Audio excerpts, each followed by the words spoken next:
The most significant assassination that I'm looking for is the assassination of Ayatollah, the head of the snake, who has been... All right, guys, we're gonna get right into it, man. We got Cenk getting on the Piers Morgan show with this Mossad agent here, man. This guy here, he's a big old propaganda prop here, man. They found, I don't know where they found this guy from, but he is just a bag of propaganda. We're gonna break down the BS and tell you guys the real deal, and that's just what we do on this channel. We break down the BS and we tell you guys what it really is, man. Let's get right into it, man. Terrorists all over the Middle East to destabilize the region, who sacrificed Iranian children. He sent thousands of Iranian children to sweep minefields during the Iraqi-Iranian war.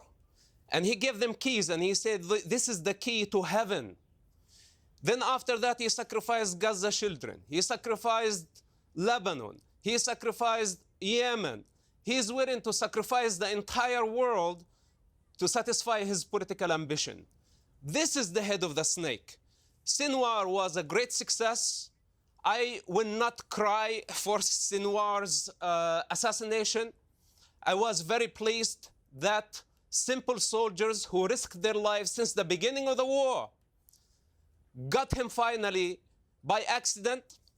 Then you see the politicians around the world trying to take credit for Sinwar's death. It's a milestone. It's behind us, but this is not the end. We still have lots of work to do, and we cannot afford letting Iran get away with their crime. Because if we allow them, they are going to repeat another massacre. This time it was Hamas. Next time it's going to be a new name. All right, guys. So, they like to use this whole concept of Israel being able to assassinate all these leaders of these organizations as if it's some type of strategic, it's some type of strategic success, or it really, hurts their military capabilities, or their capability to fight in general.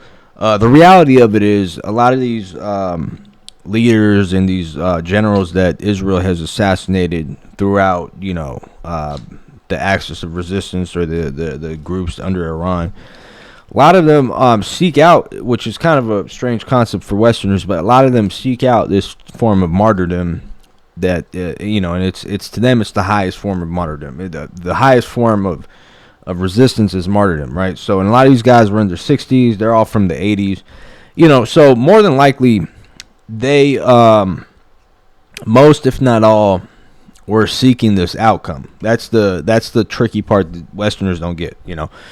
They think just because you take out the head of the snake, the guy in charge, that somehow everything else crumbles. It's not similar to what you see in the movies. It's not what you see in even the Western world, where you take out the president or a few people in the military commanders and stuff like that, and the entire organization is weakened. It's not the same thing. There's hundreds and thousands of Sinwars and other leaders that have the same capabilities and are able to still function and lead and do all that. So it's a very different concept from how they try to make it seem like, oh well, they've totally strategically defeated Hamas by taking out some of their leaders and generals, which is far from the truth. Okay, let's get into this little section here where it gets interesting. Indoctrinated to hate. They have been indoctrinated to blame Israel. As Cenk right now, he has been blaming Israel since the beginning of the war, but now he sees the defeat of Hamas, so now he's changing his tone a little bit, his attitude. And I like his cleverity. He's a very clever Palestinian. He's the perfect example of a Palestinian, by the way. Cenk, just right there. Because Palestinian is not limited to Gaza. Palestinian is a syndrome. It's a mental illness. It's a universal phenomenon. And Cenk is the perfect example. And if he gets hungry eventually, I will not be surprised that he will eat his own children. Okay, or Cenk, your response. Okay, so you would like me to Oh, this respond guy's to a such guy a who clown. just escaped from a mental asylum. Okay. If he calls me a Palestinian, You look, are the one ethnically, who should I'm go to not. a mental asylum. Okay. If he calls me a Palestinian, I am incredibly proud to bear that name. Thank you for making me an honorary Palestinian. The whole world should be honorary Palestinians for the suffering that they have gone through and the brutal slaughter of the Palestinians at the hands of the Israelis. So I don't want the audience to get confused. Mossad is an Israeli agent. He's a turncoat. He doesn't believe that the Palestinians should exist. But it's okay. I don't have to clarify it much because he just told you. He thinks that Palestinians don't exist and that they have no rights, and that they are the ones encroaching on the indigenous land of the Israelis. I mean, look, I know if you're an Israeli supporter, some of you have lost your mind so much that you believe that the Muslims there that have been living there for for centuries, millennium, are somehow in your way and they should just be dispensed with, and that the real true heirs of that land are the people that were brought in from Europe and other places. Look, the Jewish people have suffered greatly throughout history, and anyone who denies that is denying reality. But now it breaks my heart to see that they have become what they most despised. They escaped that kind of brutality only to do it to the Palestinians now. So if you notice, Mossad over there never answered the question. There is no standard that the Palestinians can ever meet. They even say absurd things like they don't exist, that this Palestinian state should never exist, Palestinians as an ethnicity should never exist. And then they have the temerity to say, can you believe that they theoretically don't think that Israel should have a right to exist, even though it's existed since 1948. It's one of the biggest militaries in the world, backed by the greatest military power in the history of the world. It has nuclear weapons. Your existence is rock solid. You're murdering Palestinians. But that doesn't. Hang on, Cenk. Wake But Cenk, up. let me jump in there. Wake up. Cenk, that doesn't So change you didn't the fact. jump in as the lunatic was saying hang things, on. but go ahead. Cenk, that doesn't change the premise of the argument that Hamas, Hezbollah, the Houthis, the Iranian regime, none of them accept the existence of an Israeli state. And they are all wedded. Piers, well, hang on. Let me so finish. glad you're bringing Let me this finish up. my question. Okay, and go they're all wedded to its destruction. That's the point. It's not a question of whether it does exist. No. It's that all those groups want to eradicate it. They're open about it. Okay, Piers, let's look at your framing, okay?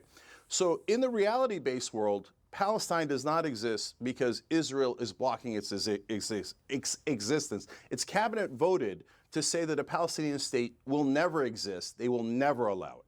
So you're not worried that in the real world, the Palestinians are not allowed to exist, and if they resist at all, their brutal 57-year humiliating occupation, they're called terrorists. They're the worst people on earth. We should hate them all, and they should never be allowed to exist. That's the real world. Israel exists and is one of the largest militaries in the world. Yeah, but you're missing my point again, deliberately. I think you're deliberately missing my point. Hold on. Okay, Piers, let me finish. Now, meanwhile, you live in a theoretical world where you say these powerless people who have no ability to affect Israel's existence at all, the Palestinians are literally throwing stones. They bomb back to the Stone Age. They have no power at all. Hezbollah's been firing You're rockets. saying, hold on. If you ask me a question, let me answer the goddamn question. You are making wrong statements, Okay, you're being a ridiculous, unfair, ridiculous person. I'm picking you up. Yeah, seriously, man. I'm picking you up. His name is Mossab, by the way, with a B. Seriously, what a dumb claim. Yeah, and the reality of it is, most of these organizations, especially even Iran's been seeking a ceasefire for the most part from what we've seen them doing. They're trying to come up with a solution for a ceasefire. I don't think even Iran personally really cares, to essentially rid Israel from its existence. I think that, they're in a situation where the Israelis have come up with, the Israelis and the collective West have come up with a plan to take down the Ayatollah regime because they're getting too powerful. They're up there with Russia and China and all these other players, so they see it as a threat to the balance of power in the Middle East. And if they end up getting nuclear bombs, you're going to get a situation where Saudi Arabia needs a nuclear bomb, Egypt needs a nuclear bomb, all the countries in the Middle East now We do know that the White House treats nuclear bomb countries, countries with nuclear bombs, a lot differently than the ones without, right? There's different policies and stuff and procedures, because you could damn near, if your existence is threatened, you could create a nuclear holocaust. One country like Pakistan, you see why Pakistan, there's never any problems there, but it's always concentrated in the Levant and those regions in Iran. Because Pakistan and India have nuclear weapons. So they're like, yo, we want to make sure you guys are at peace and you guys are included in the world economy. We don't want any problems, right? So that's really what's going on. Most of these other people are really trying to come up with an end to this whole conflict, except for a few players, right? The West collectively. But the Mossad, right? That's who he works for, and that's who he's well, his named name after? is Mossab, and he works. Oh, he's Mossab that works for Mossad. Okay, got it. And the reason we haven't got him on screen at the moment, we've got a technical problem with him, which we're trying to fix. So you and I will keep talking. No, I think that you're deliberately. I think you're deliberately avoiding the point I'm making, which is. No, I'm getting to the point you're making. If you stop cutting me off. Okay, but you're making So misleading do I statements. think You're that saying Iran that you're saying these people are throwing rocks at Israel. They're doing a lot more than throwing rocks. Hezbollah's been firing they're rocket throwing after bombs that are rocket not after landing rocket at all. after rocket. Hamas has been launching terror attacks. The Houthis have been firing rockets. The Iranians are funding it all. It's not just rock throwing, Cenk, is it? Okay, Piers, you're making it sound, this is the frame of all Western media, that the Palestinians and the Arabs and the Muslims are so strong, they're about to wipe out poor little Israel, who's barely existing right now, poor little David, and this Goliath Arabs are about to wipe them out. Are you crazy? I said they In would the real like world, to. Israel is the... Okay, what an absurd thing. Okay, so here, Piers. African National Congress resisted the apartheid in South Africa. They did it through terrorism, they killed civilians, and they did it through peace, they did it through both. They were both terrorists and resistance fighters. They were both of those things. And you can be both of those things. What you would say right now is the African National Congress didn't want white South Africa to exist. They wanted them to be wiped out. The African National Congress are terrorists. They're the worst people. We have to keep apartheid because those guys are terrorists. We have to keep apartheid because they don't want South Africa to exist as it currently is. So no, that's absurd. So if you say to me, should Israel exist? Of course Israel should exist. Of course they should be a safe haven. But they're saying, no, Cenk, you're right, Israel should exist, but Palestine shouldn't. And you're saying I'm the one that's being unfair? I haven't said that. Why are you Do putting not words see in the my mouth? absurdity of that? Why are you putting words in my mouth? I never said that. Okay, Piers, do you see the absurdity? I didn't say of that, the Cenk. Israelis not only existing, but occupying the Palestinians for 57 years and preventing their state, and then claiming that their right to existence is somehow in jeopardy, but the Palestinians isn't. So for God's sake, what can the Palestinians do for these Israelis to free them, to give them their state and to stop occupying them? Let me bring, we've got Mossab back. Israelis, I'm begging you to stop being so brutal, stop being the thing that you hated. Stop being the thing that oppressed you in the first place. These Palestinians are not Nazis. You're fighting a ghost.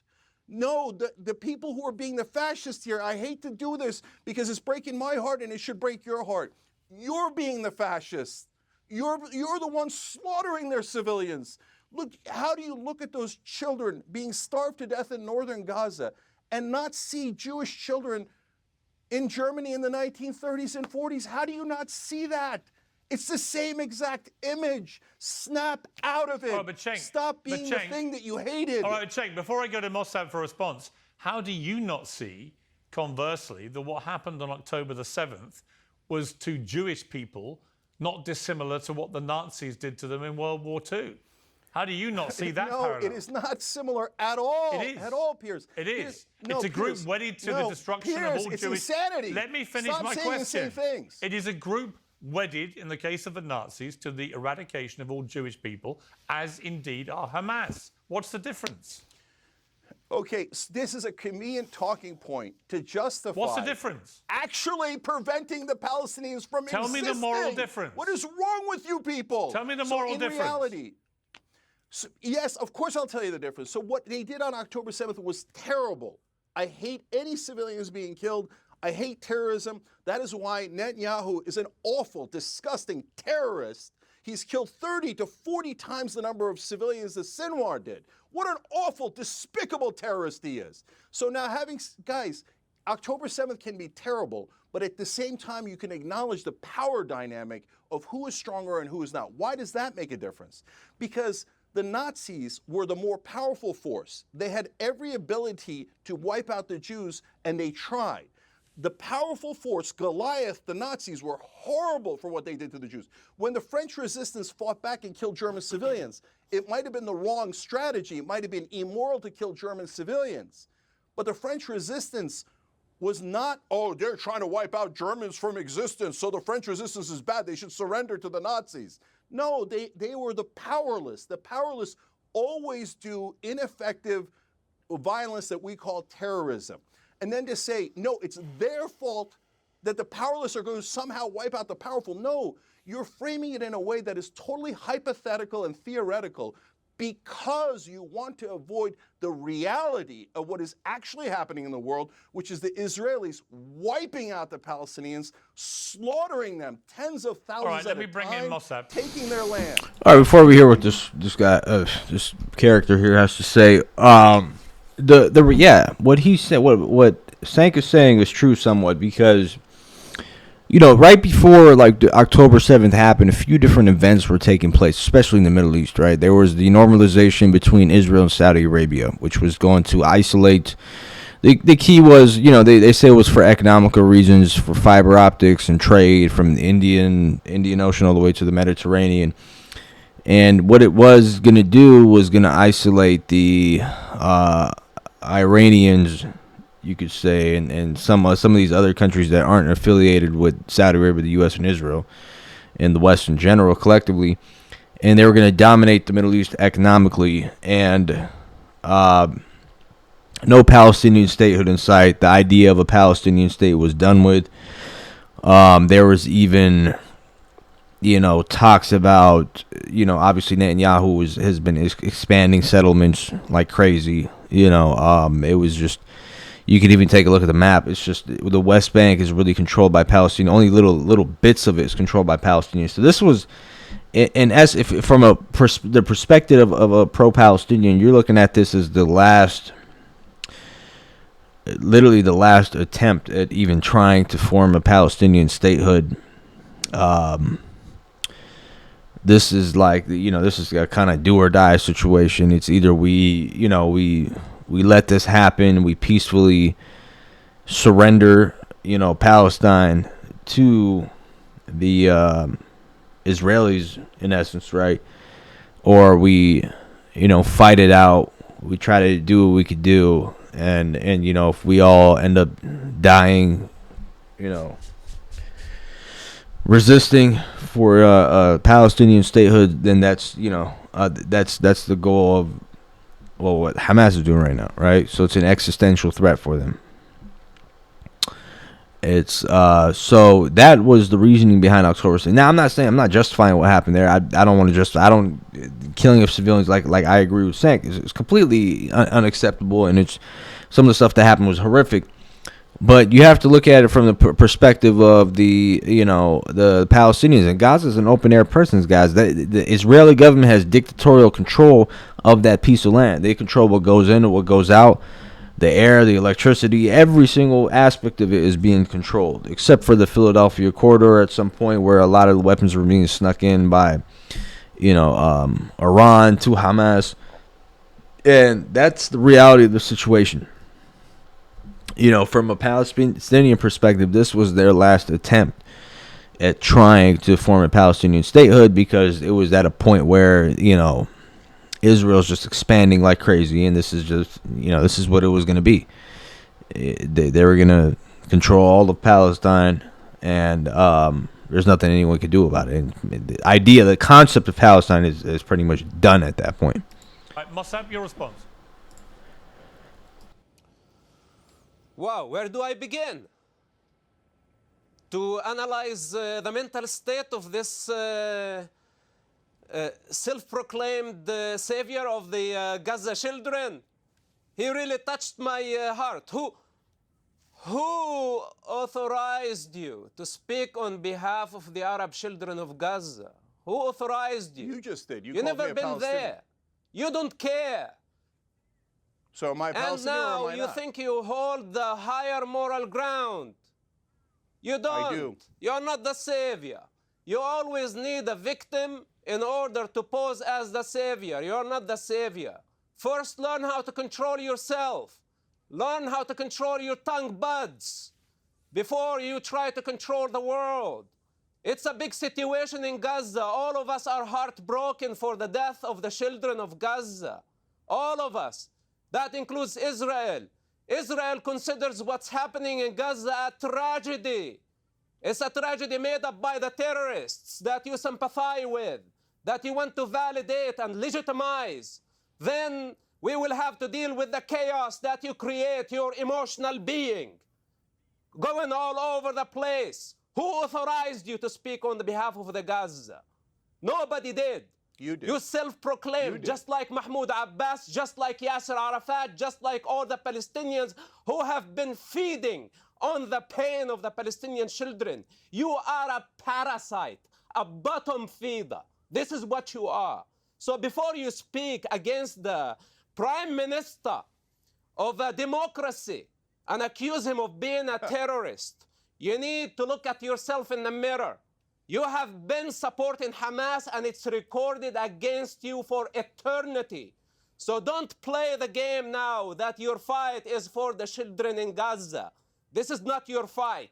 You know who's fighting for the children of Gaza? The IDF that is killing Hamas, that is uprooting Hamas so the children of Gaza can have their freedom after 36 years of slavery. Those are the ones who qualify to speak on the topic, not you sitting in your comfort. I mean, And Cenk, you want to have an opinion about it. All right, This let is me the ask Cenk- problem that we have dealing with scumbags like this. all right, let me try and bring things back to a more civilized context. Cenk, you must have been as appalled as everybody when you saw the images of Sinwar's tunnel network with him, with his wife, with her fancy handbag, which I know has been condemned as propaganda, but the image certainly looked genuine to me of that footage. All right, man, I don't want to hear any more of this stuff, man. This guy is a complete buffoon. The reality of it is, guys, like I was saying, a lot of the agreements and the partition agreements and the expansion of settlements have been condemned by the UN, by even the United States. Even Trump looked at Netanyahu at one point, told him, hey, we need you to stop expanding the settlements, and he wouldn't do it. Then you had, some of his far right-wing figures and people in his government that will go and walk in the Aqsa Mosque and proclaim that they're going to go ahead and eventually destroy it and build the Temple of David or Solomon, whatever temple they're going to build. So a lot of that has been, a lot of those provocations have been happening year over year over year over year. And so, and I'm not defending what, I'm not defending what happened on October 7th.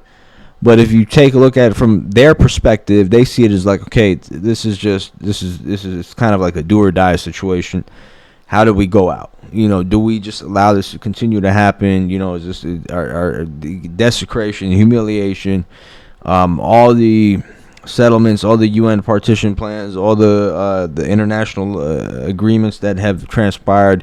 They're not following any of that. They're expanding. The settlements are going. They're kicking people out of their houses. They're being displaced, et cetera, et cetera, et cetera. So people look at it as like, okay, how do we, from their perspective, like, how do we respond to this? And that was how October 7th happened. But yeah, man, let me know what you guys think in the comment section. Like I said, man, I don't want this to be like I'm not over here defending anyone. I'm not defending either side. We're just speaking facts here. All right, man. Let me know what you guys think in the comment sections down below, man. Peace.